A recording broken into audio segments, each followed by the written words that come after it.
ఒక ఆయన పల్లకిలో వెళ్తున్నాడు.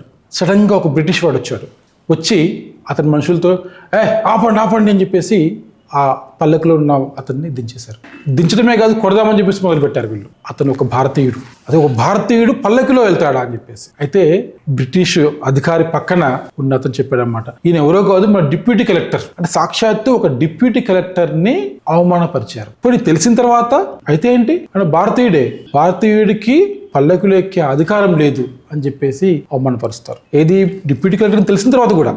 అంటే సాక్షాత్తు డిప్యూటీ కలెక్టర్కే మర్యాద లేదు. అది బ్రిటిష్ సామ్రాజ్యం. అటువంటి బ్రిటిష్ సామ్రాజ్యంలో ఆ డిప్యూటీ కలెక్టర్ పేరు బంకిం చంద్ర చటర్జీ. అప్పటిదాకా అర్థం కాలేదు. అప్పుడు ఆయన రిలీజ్ అయ్యాడు అనమాట. అంటే నేను ఒక డిప్యూటీ కలెక్టర్ని, నాకే ఇది అమర్యాద జరిగితే కామన్ మ్యాన్కి ఎలా ఉంటుంది అనేది ఆయన ఆలోచించాడు.